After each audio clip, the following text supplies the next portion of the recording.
to another exciting episode of the Andre The Beast Crayton Show with my beautiful co-host. Look, she's smiling. The one.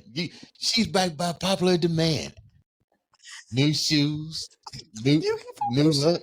Look, she's like, new toenails. I mean, we're doing it all today.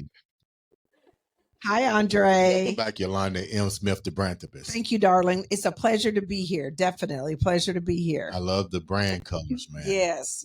We got to represent the brand. My brand is Still in Gold. And if I find outfits and clothes to match, I do buy it. Yeah. My nails always are on brand. So it's Still in Gold. And then I do a touch of orange. Because you got to give it a pop, splash or something. Okay, before we get into the guests, let's continue this ensemble, this beautiful ensemble of gold, and you're starting to look like King Midas, man, with all this gold. Explain the color combinations and why you picked that to be part of your brand, because they're beautiful colors. Well, colors have meaning.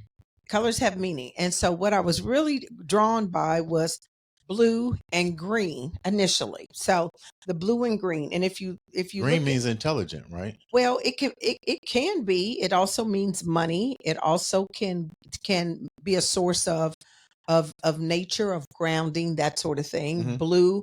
Blue really is around education. If academic institutions use a lot of blue gold, right? Blue, that mm-hmm. Navy.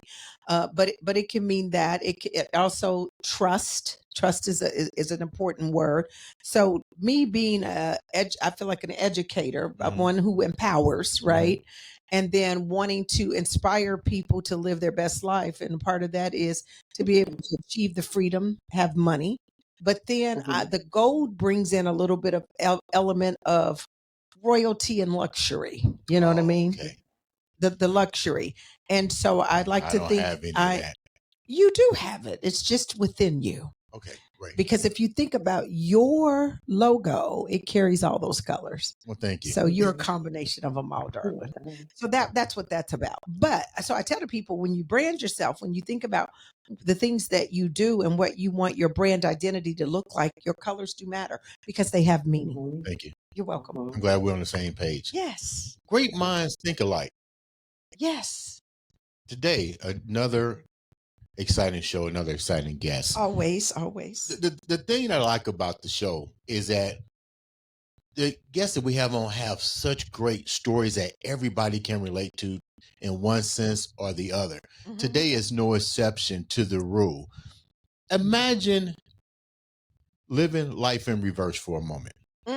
What does that mean? What does that consist of? And more importantly, why live your life in reverse? What's the meaning? What's the purpose? Maybe you got to back that thing up. I don't know. Yeah. Today on the show, we have a beautiful young lady whose story will explain that concept. Why live life in reverse? And does living life in reverse, does that mean that now we can move forward? You have to just find out. Introduce our guest, baby. Yes. So coming to the stage is no other than Miss Brenda Finnell. We are excited to have you. Welcome. Hey, thank you so much, Andre and Yolanda. Thank you for this opportunity. I really appreciate it. Yes, just to be able to have you here. And obviously we had a little bit of pre-discussion, and I think your story is going to be absolutely amazing because at the end of the day, this show is predicated on the beast mindset, right? How to overcome any challenges that you may face, because we're always going to have them. The reality is, as I tell Andre all the time, people are either going through something, coming out of something, or getting ready to go into something. Say that one more time. I said people are either going through something, coming out of something, or getting ready to go into something. Amen. That's just the cycle of life, right? So if you don't mind, before we get into the questioning, would you tell the viewers a little bit about yourself and a little bit about your story so that you can set the table, if you will, for the conversation this afternoon? For sure. Again, my name is Brenda Finnell. When I wrote my book, I authored it under BB Finnell because it was like a rebirth to utilize my nickname instead of my government name. And so I wrote the story. I started actually writing the story about 14 years ago. I suffer with dyslexia and ADD. So writing this book, I was like, what in the world? However, I noticed that I wasn't the only person living my life in reverse as it relates to childhood sexual trauma. I was at the nail shop one day, and this white female and I was just talking, and you know how some people talk to their bartender, some people talk to their barber. Well, I just happened to talk to my nail tech. And she and I just started sharing stories, and we found out that we had this common story about childhood sexual trauma that went untreated. And here, as an adult, we were talking about how we believe living our life in reverse like that has impacted each of us. She had been married twice. She was divorced. She struggled with drugs and alcohol. I didn't struggle with those things, but I struggled with shopping addiction, where I continued to shop and try to figure out why is it important for me to have these things.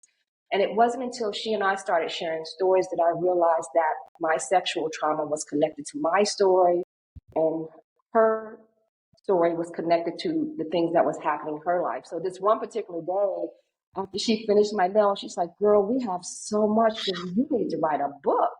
So that day I went home and I started just putting things down. And the first thing I wrote was because it's how I felt.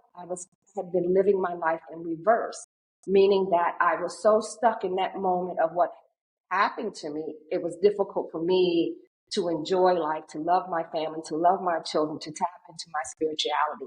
And I'm a licensed clinical social worker. And so I provide this therapeutic services to veterans and other people all the time.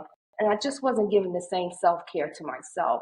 So this book is more about self-care. It is fiction. My life is definitely has influenced what I've written, but it is a book of fiction. And and I'm hoping that it can touch at least one person in some meaningful way. Wow. May I? First of all, thank you for coming on the show and getting ready to share such a beautiful story. I'm going to start out with this question, and it may go deep, and I think it needs to go deep in order for people to really resonate with what you went through and the longevity that you held on to it for so long. What was it like growing up? First of all, where are you from, and what was it like growing up for you in your childhood? Okay, I was raised in Washington, D.C., with a single mother of three, and I have two brothers, and I'm the only girl.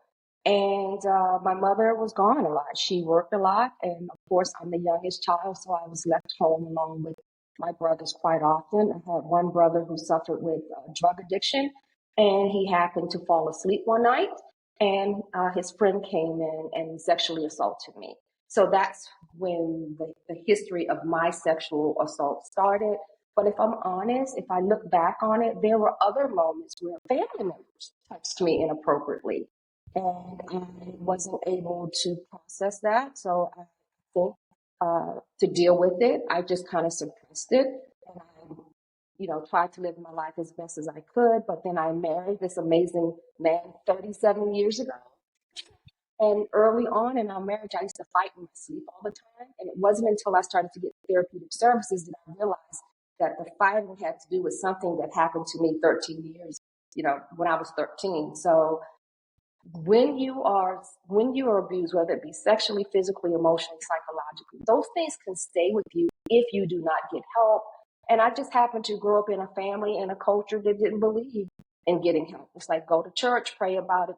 Don't What happens in this house stays in this house. So if you're gonna talk about it, you better talk about it to a minister or someone who's not going to share your story. And so for me, I never got treatment until I was an adult. And just not me, but I'm finding that since I've written this book, a lot of people that I'm connected to have never received therapy until they were older, a lot older. You mentioned 13 years old. It started when you was 13 years old. It started Yeah. in the household was it multiple people outside of the perpetrator who was a friend in the house? Like, how long did this take place, and how long did I it take understand. place? Yeah. Right. So the actual sexual assault happened when I was I was 13. But prior to that, it was other situations where I had family members touching me. I think the earliest that I can remember is I was about around 8 or 9 years old, where, relatives, cousins, whomever was, touching me inappropriately. And I suffered in silence because my mom struggled to maintain employment and housing. So we were a transitional family where we moved around. And so, in order to not be homeless, my mother would put us in I don't think she did it on purpose, but she would put us in unsafe situations, myself including my brothers, where we were just sexually abused. And then when we told her about it, she didn't believe it. She didn't believe us. And so that's another layer of the trauma that I had to deal with, that my mom didn't keep me safe. She didn't believe me. She didn't keep me safe. And this stuff not happened to me once. It happened to me several times, and it happened to my brother, my youngest brother, who's older than me. Where was your father? Then you, I wish you could tell me that. No, Ask me something easy, okay? Like, Yeah. let me redo my it. mother was a single mom. She was a single mom. Yeah. So your father was not in the picture anywhere you knew of him or nothing. So who did a male role model I even knew step of in? him, but I didn't know him, if that makes sense. I Okay. knew who my father was, but my mom left him when I was like 9 months old. And so she didn't have the resources, the education. She just didn't have what she needed to provide a healthy, safe environment for my brothers and I. And so we went from home to home until I think we got stable around when I was about 9 years old. Was there ever a male in the house that She you had a few consider boyfriends. stepfather? Yeah. Okay. Yeah, she had a few boyfriends, but no, not consistently. No, Did anything inappropriate happen with the so-called boyfriends? Because no, you've been never. victimized. So that was never, was that ever concern of you, knowing that she's bringing the man in, knowing the fact that you've been violated? I mean, your Hmm. trust can't be strong as it relates to males at this point. For sure. But by that time, when she brought this one particular male in, my brother was 6'4", 265 pounds, and he was very protective of me. So no, at that point, I wasn't worried too much. Mm-hmm. Not with the men, not with the men. It just happens that my brother, the night that I was assaulted when I was 13, he wasn't home. My brother, who normally protects me, he wasn't home. And so this person comes in, my other brother friend comes into the house. I'm asleep. He comes into the house. And when you read the book opens up like that. So that part of the story is true. Of course, the names have been changed. But yes, I was asleep. My perpetrator came into my bedroom and he sexually assaulted me. God bless you. Yes. And holding on to it, though, I think this is where maybe we can really, really help people. Knowing what you know today, Mm-hmm. what would you tell your younger self? Oh, wow. One of the things, I have a quote that I always use. Uh, it's in my book, and it talks about uh, I should have told someone, and then I always say I should have felt safe to be able to tell someone, because again, my mother's. You have to, if you put this in cultural, uh, the era in which this happened to me in the 70s. You remember when you're on food stamps, and when you were on food stamps and welfare and receiving public assistance, the social workers were always in your house. And from a cultural perspective of Black culture, anyway, you have been taught, don't tell those people what happens Don't in say this nothing to space. And them. When they come, you sit down and be quiet. correct, you're to be seen and not heard. And so I grew up being seen but not heard. And so I took that Gotcha. same persona into my adult life. I was seen but not heard. With my husband, I was seen but not heard. And so I think about all the relationships, even with my children. I'm seen and not heard. So I've never, for a long time, I never felt respected by people who I loved, and I felt was there to support me. And the reason being is because I was taught to be seen. And so would you just not speak up for yourself, But I'm assuming you would speak up on behalf of your children. I was just getting ready to ask that Oh same yes, question. yes. I did not speak up for I don't know if you ever heard of the term called learned helplessness. My mother was authoritarian, so you didn't get to speak. You know, you're a child, stay in a child's place, Mm-hmm. right? I don't know if you've ever heard that term. And so Yeah. for me, it was like I just didn't want the wrath from anyone. I wanted everyone to accept me and like me. And if it meant that they had to sexually assault me, then okay, I just don't want anyone to be mad at me or to be upset with me. But then I had my own children and I became a mama bear and wouldn't let I have two daughters and a son, and I would never let them go visit people overnight. They could Right. go spend the day. But as far as coming and spending the night, no, I wasn't having it. No, I mean, just couldn't do it. I was very protective.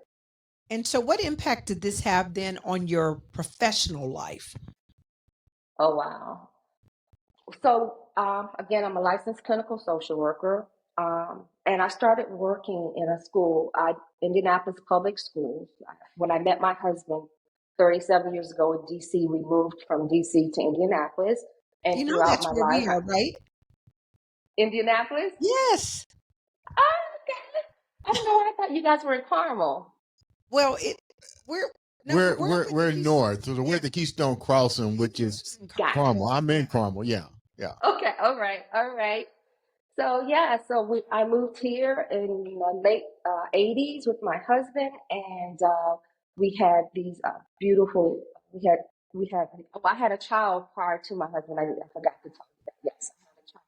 So imagine me meeting my husband. My daughter is 4 years old, and I am so protective of her. I wouldn't leave her alone with him. Uh, and then those moments when, like, if I got off of work and he happened to pick her up, I'm like, "Is everything okay? Did anything happen to you? Did he touch you? You know, it's just, Yeah. the Have- lack of Yeah. trust, Yeah. yes, of that I had. And it really got on my daughter's nerves. She's like, "No, mom, no, mom, no, mom." I'm like, because I wish my mom had asked me those questions. Brenda, do you feel safe? Has anyone touched you? And not only I wish I had that relationship for me to be able to ask, but trust that she would do something about it if I did tell her. So there Hold was on a a minute. lack of truth. Hold on a Go minute. ahead. Let's go back a minute. Okay. You mentioned the mama bear scenario. Right. You go into a relationship with your new husband. Two-part question. Okay. Did you share with your I new was gonna say husband? the same thing. Yeah. Did Yeah. great minds think alike? Did he know? Yeah. Does he know Okay. what you Okay. went through? And more importantly, because your daughter's saying, yeah, mom, she's getting tired of the scenario. Yeah, mom. Did you share with your daughter what you went through? No, because she was 4 or 5 years old at the time. But as she aged, I shared my story with all my children.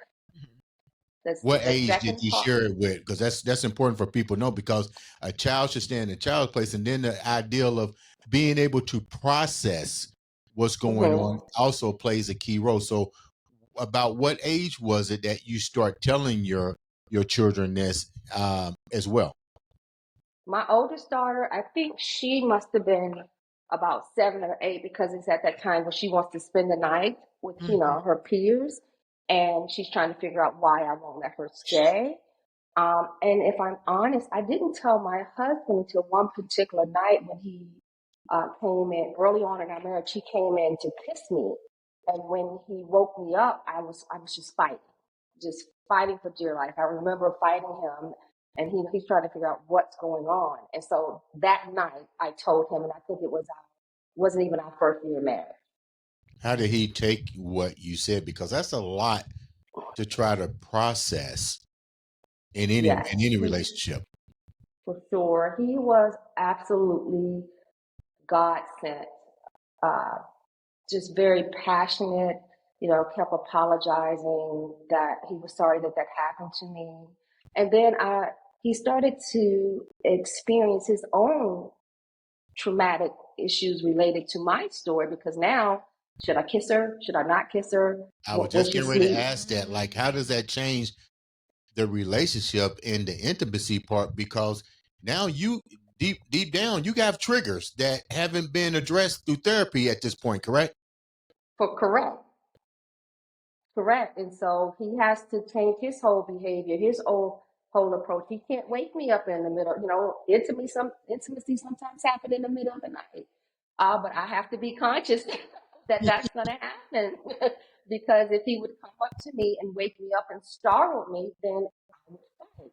And then he would feel bad. And, how do you go from waking up fighting and then now my spouse or he's expecting me to be intimate? So again, it was a struggle, and it was a struggle for a long time. And remember, I didn't get help.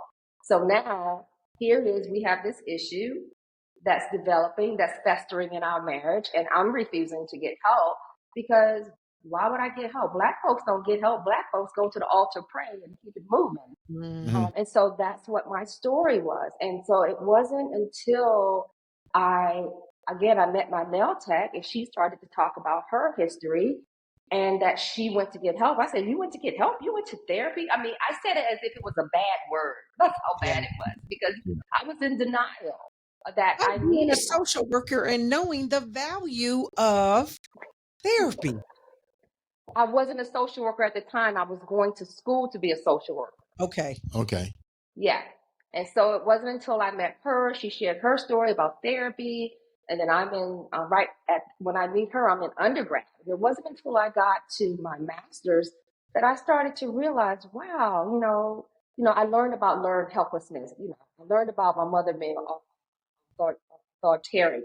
I learned how those things impacted me. I learned about ADHD. I learned about dyslexia. I learned about post-traumatic stress. And then I realized that I suffered with something called complicated post-traumatic stress because after a certain period of time, I mean, this happened when I was 13, and here I'm in my 40s just realizing that I need help. Mm-hmm. So it has been a long battle for me to get there. Thank God that I had a husband that was supportive, and I had this amazing friend that kind of normalized how I was feeling. And it wasn't until I felt safe. When you're telling something is this painful, the first thing oftentimes people, only speaking for myself though, I needed to feel safe before I could. If I didn't trust my own mom with this, why would I trust anyone else, if that makes sense? Mm-hmm. And so for me, I had to feel safe. And at some point, I don't think it was a conscious decision like I feel safe. I just felt safe, if that makes sense. So this is interesting because I just kind of think about me growing up and I didn't have those issues, but I had a very protective brother. Mm-hmm. And so did you tell because if I'd have told my brother, he might still be in the penitentiary right now because he would have killed him. Yeah. I mean, so did you share that with your brother or you did not? Actually, my brother came home. Again, he wasn't home that night when it happened. The other one was passed out, right? The other one's passed out, drunk and high, yes.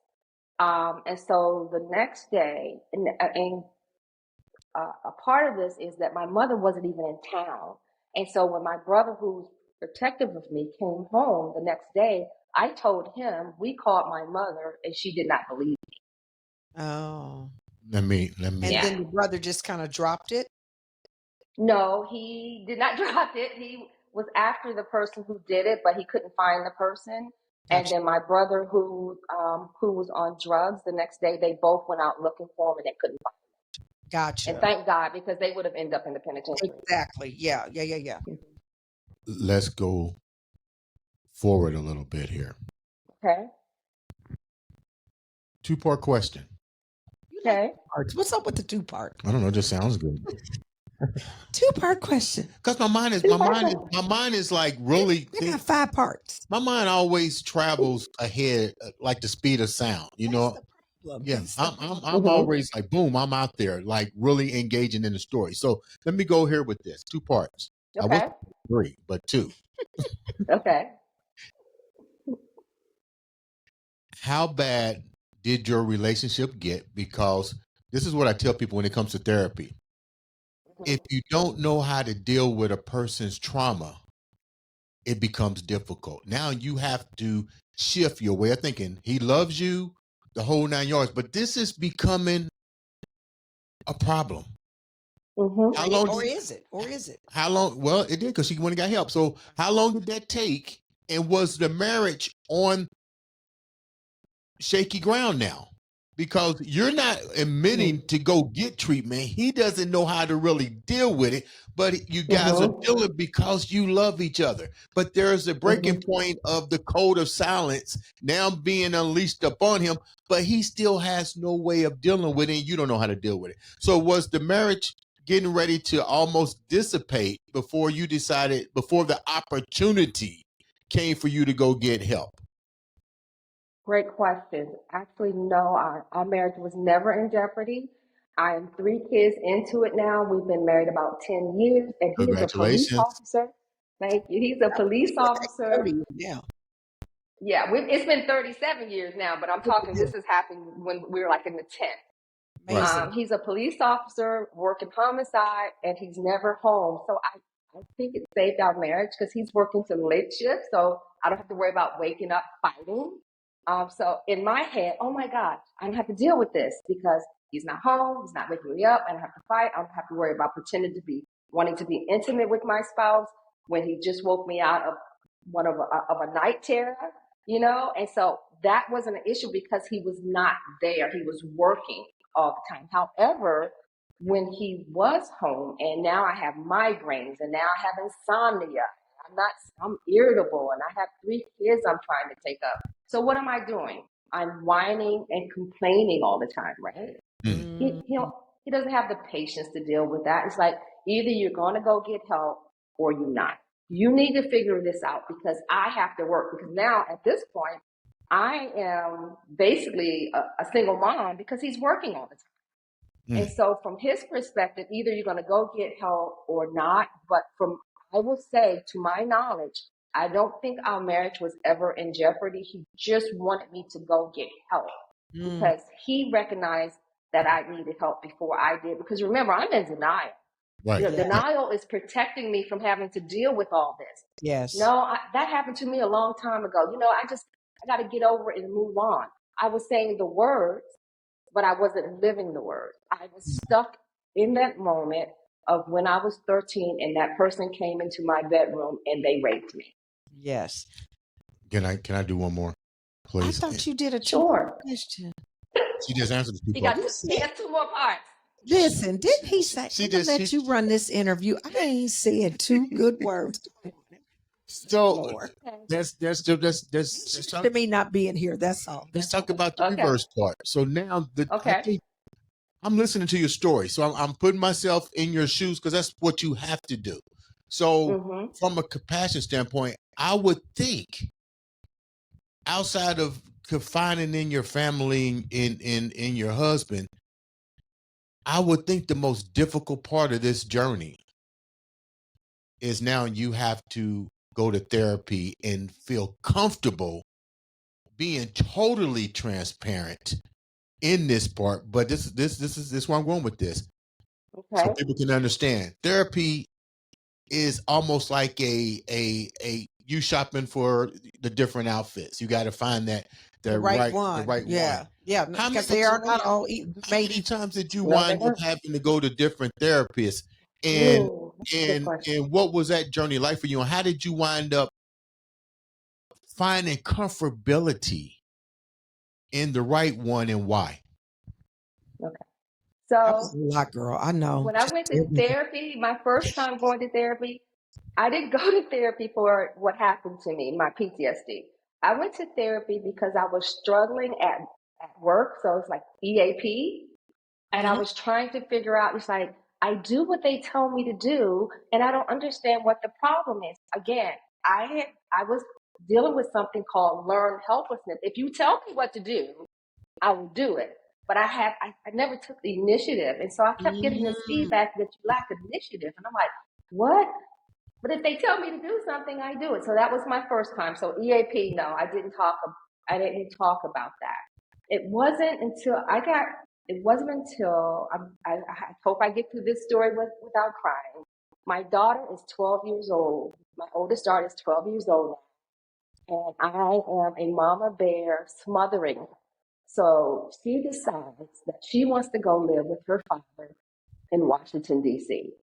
It just broke my heart, right? It's like, oh my God, why is she leaving me? I'm protecting her. She's safe. No one's touching her. You know, I'm projecting my life onto her. My life was not her life because she didn't experience what I had experienced, and it was driving her nuts. So at 12, she decided that she wanted to go live with her natural father. So it was in that moment where I was probably my second most painful thing in my life to actually have happened to me. And it was in that moment when I went and the therapist asked me why I wouldn't allow her to do these things. And it was the first time that I had shared with someone outside my family about the sexual trauma. And that was like the opening for my beginning to live my life forward just a little bit. I was just giving her enough to understand why I was, why I was so overprotective of my. And so I went with her for a little while, but then I thought, you know what, I want to find a therapist that looks like me. Not that it was anything wrong with this therapist. That therapist was more with family and spousal. I needed someone who could help me deal with my sexual trauma.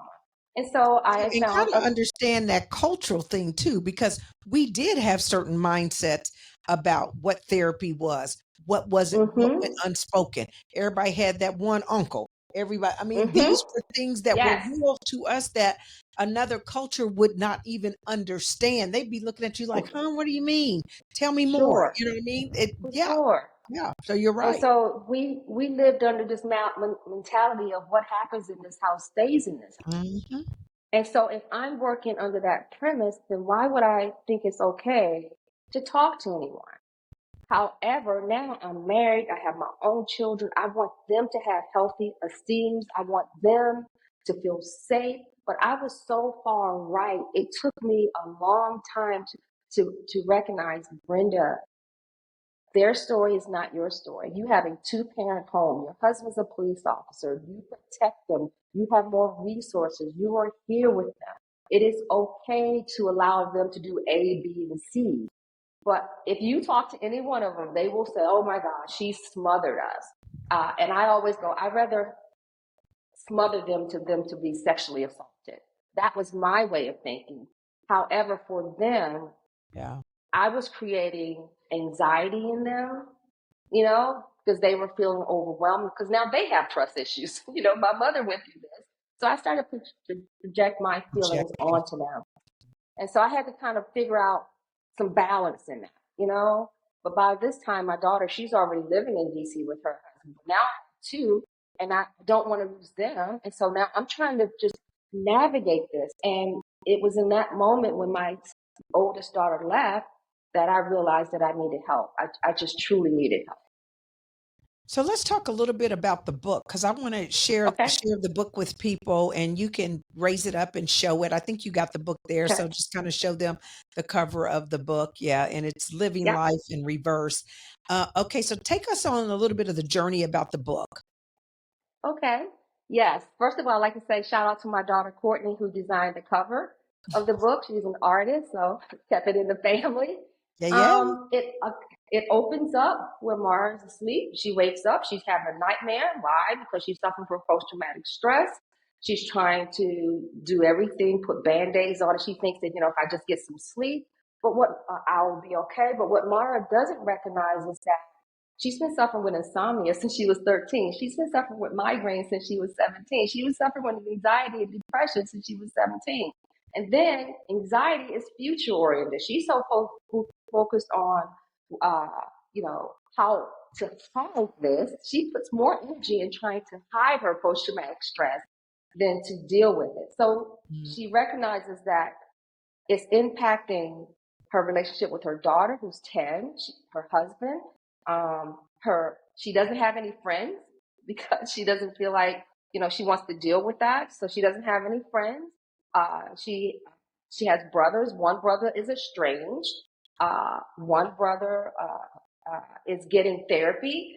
And here's I think what I love about what I did in this book is like, The siblings and Mara are all dealing with their own post-traumatic stress, dealing with this one event, but they just all experience it differently. But from Mara's perspective, so what? So what? Y'all had to deal with the aftermath. I had to deal. So she is minimizing. She's minimizing what they had to go through. You have a brother who felt like, I should have been there to protect you. I remember my brother telling me that I should have been there, and my response was, no, it was mom's responsibility to protect me, not you. So then he becomes estranged because he can't face her. Then you have another brother who is accepted that, hey, this is who mom is. He's living, but trying to live by the word of God. We're supposed to honor our mother and father. And Mars like, well, you weren't the one raped, so that's easy for you to say.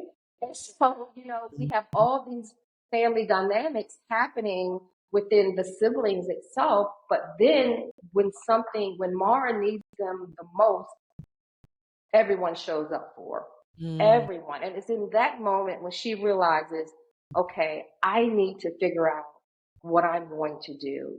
Am I going to get the help that I need so I can live life forward?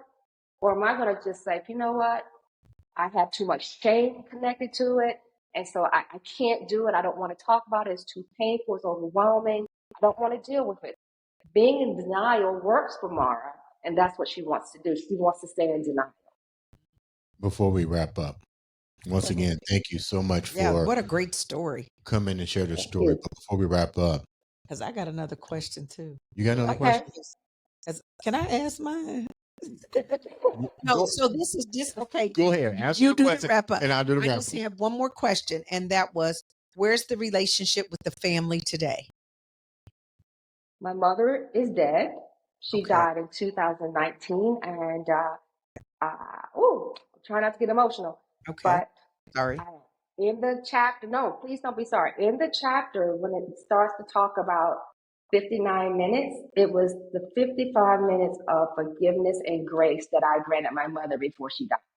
Now, again, the story is fiction, but the 59 minutes is not. It was my mother talked to her 59 minutes before she died, unknowingly that she was going to die. And so that's in there. My brothers and I are still not close. Again, one lives in D.C., two lives in D.C., and then I have a brother in Baltimore. Their relationships, my relationships with them, is probably the best it's going to get, because I think my brother still feels like I should have protected her, and he just has not been able to face me since I was 13 years old. Wow. Now I can ask. It's really hard for him. Yeah. Now I can ask my question. Okay. Sure. Now I'm gonna ask this question. The backbone to your quest for treatment appears to have came from your rock, which is your husband. What's that like for you guys now, knowing that you had to go through all this? He had to endure just as much as you had to endure. Your children had to endure just as much as you did. In the bigger scheme of things, throughout all that you've gone through, and my condolences to the loss of your mother and the beautiful 59 minutes that you dedicated to her. What's the bigger, what message should people get from your story at this point in your life? Shame dies when you tell your story. That's it for me. My shame started to die when I told my story. Shame. And also, when you tell your shame died when I started to tell my story. Right. Wow. And right. For me, it was all about, I just felt free. I felt like this weight had been lifted. I've been walking around and I'm like, why am I ashamed? This happened to me. I didn't do anything to anyone. Someone did it to me. And so for me, I live by shame dies once I started to tell my story. Yeah. And so what's next for you? Oh, you know what? I'm doing a podcast called What Happens in This House Stays in the House. It's a play on what we had to endure. An example meaning that why did we live by that model? There was a protective element in that. If you look at what's happening now within the Latino community, I'm guessing their family saying, hey, don't share anything that happens in this house because they're trying to stay safe. They're trying to stay in their home. But also there's a shame connected to it because they knew what was going on should not have been going on. And that's why. Only time a person tells you to keep a secret, oftentimes in that setting, is when there's something wrong, when something's not right. And for me, I just thought, what happens in this house stays in this house. I was like, I want to break that down. I want to break that wall down. And I want to say, yes, the name of it is what happens in this house stays in this house if you want it to. If you don't want to tell, if you're not ready to tell, but if you want to tell it, this is a safe place to do it. How can the viewers reach out to you, get your book, and support you? LLIR.org. You can go on to living_life_reverse on Instagram and Facebook. If you had to say thanks to your husband and your children for sticking with you, here's your 30 seconds to do that. Okay. Well, I call my husband my morning honey, because that's what he feels like to me. He's just sweet. He's kind. He's generous. He's thoughtful. He edited my book for me. He's one of the editors of my book. He encouraged me to love myself when I didn't even know what that meant. He introduced me to, and the most important thing is he introduced me to the Word of God. And I'm just indebted to him. Yes. As far as my children, they are amazing. I have a child. My son is a lawyer. My daughter is a biomedical illustrator, the one that illustrated, that did the cover. And then my oldest daughter is the writer. And so I go, well done with all the mental health that you had to go through. Hey, girl, it's amazing what we can do. Yeah. Okay. Look, that Black woman don't play, but there you go. That's called strength, sis. That's the strength of a Black woman. Don't play. That's right. You know what? This is definitely. No, I didn't want to cut you off. What do you want to end with? Go ahead. And so for my children, I feel like I'm leaving them a legacy of self-care and self-love and self-respect. And I'm sure they forgive you dearly for all the smothering. They understand. Yeah, for sure. Yeah. But girl, you kept them out of trouble. They just don't even know. They don't know it. Yeah. So, and look at them now. With that said, once again, thank you so much for taking time out. Thank you. Come on the show and share a great story. Like I said, ladies and gentlemen, all it takes is a click. Please follow, like, support her. And share. All it takes is a click to make a difference in somebody's life or to basically enhance your life. Yolanda, thank you for taking time out to once again grace the seat. Yes, and they need to click like and share and subscribe to Andre the Beast Crayton Show. How can they reach out to you? Because you're doing your own thing too. I gotta let people know what you're doing. I love you for it. Just reach out to me at branding, 4 success, branding for success, bringing you all the latest in branding expertise and business strategy.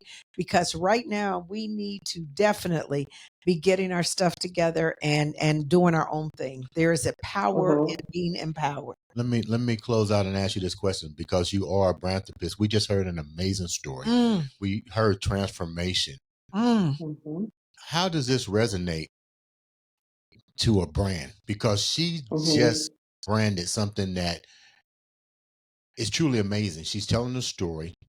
She's being transparent, and she's changing lives, so not only in her household, but for the millions who are going to watch this podcast. Right. I think when you think about it from a branding, I think what you can look at Brenda and you can see is the evolutioning, the blossoming, the becoming, right? The becoming. And all I can say is that you're there now, sis. So now take it and run with it, right? Run with it. Don't this is what I tell people: when you have these sort of gifts, when you have these sort of stories, people connect with your story, not your glory. You understand? People love to see the progress, not the perfection. And so you have an opportunity to impact so many lives with your story, because right now, as we speak, somebody is sitting there with that secret still buried inside them and suffering in silence. And you just gave them permission to let the shame die. And so that's powerful. So I'm going to follow your journey. I'm counting on you to keep Thank going you. with this and to really be able to normalize therapy. Normalize, Yes. you can become that ambassador, if you will, that brand Mhm. ambassador around helping people to allow that shame to die and normalize And therapy. demoralizing the word shame. Getting rid of that Mhm. word. For sure. Period. Yeah, well, like she said, yeah, letting the shame die. It shouldn't be there because Mhm. again, that's the problem is that so many victims take on the The role role. that should really be given to the perpetrator. Exactly. So Yeah, ladies and gentlemen, Exactly. this has been another another amazing exciting episode. of The Andre the Beast Crayton Crayton.